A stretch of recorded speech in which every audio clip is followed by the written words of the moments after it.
এক সরকারের ভুল নীতি আরেক সরকারের দুর্নীতি এই 15 বছরের ধারাবাহিকতায় আজকে বাংলাদেশের স্বাস্থ্য ব্যবস্থা ভেঙে পড়েছে। দীর্ঘ 15 বছর ব্যাপক দুর্নীতি এবং অব্যবস্থাপনা তৈরি হয়েছিল। এই 15 বছরের জঞ্জাল পাশাপাশি অন্তর্বর্তীকালীন সরকার এই বাচ্চাদের টিকাদানের ক্ষেত্রে কিছু ভুল নীতি গ্রহণ করেছে। আমাদের মাননীয় প্রধানমন্ত্রী জনাব তারেক রহমান এই স্বাস্থ্য খাতকে সামনে এগিয়ে নিয়ে যাওয়ার জন্য যে পরিকল্পনাগুলো করেছেন সেগুলো বাস্তবায়নের দেশব্যাপী কর্মসূচিতে আমরা সম্পৃক্ত আছি। আজকে মাত্র 62 দিন হয়েছে আমরা সরকার গঠন করেছি। এই 2 মাসের ভেতরে আমাদের প্রধানমন্ত্রীর নির্দেশনা অনুযায়ী প্রতিদিন প্রতিটি সেক্টরে আমাদের সরকার কাজ করছে, আপনারা দেখতে পাচ্ছেন। স্বাস্থ্যমন্ত্রী হিসেবে, স্বাস্থ্য প্রতিমন্ত্রী হিসেবে আমরাও সারাদিন এই স্বাস্থ্য মন্ত্রণালয়ের মাধ্যমে আমাদের চিকিৎসকদেরকে উদ্বুদ্ধ করার চেষ্টা করছি, কেন ডাক্তারদেরকে আপনাদের কাছে আপনারা পান। সরকার গঠনের মাত্র 15 দিন পরেই দেশে হামের প্রাদুর্ভাব শুরু হলো। আমরা কিন্তু তার 15 দিনের মধ্যেই সমস্ত কিছু তথ্য অনুসন্ধান করে বিশাল এক কর্মসূচি শুরু করেছি।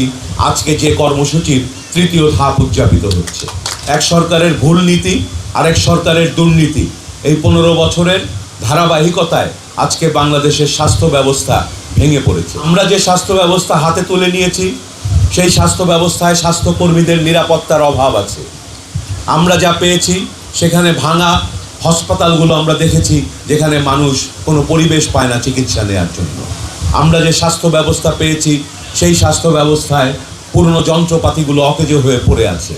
এই অবস্থায় সারা দেশের এই পরিস্থিতি এবং বিশ্ব পরিস্থিতিতে হামের মতো একটি অত্যন্ত দ্রুত ছড়িয়ে পড়ার একটি অসুখ, যেটা বাচ্চাদেরকে যদি যথাসময়ে টিকা দেওয়া হয় তারা প্রতিরোধ করতে পারে, যদি টিকা না দেওয়া হয় তখন সেই জীবাণুর দ্বারা তারা আক্রান্ত হয়।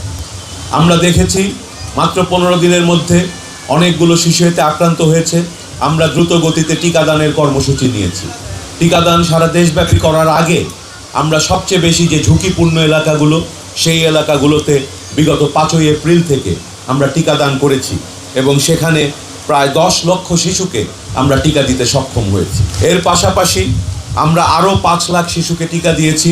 বাংলাদেশের 5টি যে মহানগরী, যে সিটি কর্পোরেশন আছে, একটা ভগ্ন প্রায় অর্থনীতি, একটা ভগ্ন স্বাস্থ্য ব্যবস্থা, সেটাকে নিয়েই কিন্তু আমরা দ্রুত গতিতে যথাযথ পদক্ষেপ নিয়েছি বলেই আজকে কিন্তু সারা দেশে আমরা আরও 1,78,00,000 শিশুকে আগামী 1 মাসের মধ্যে টিকাদান করতে সক্ষম হব বলে বিশ্বাস।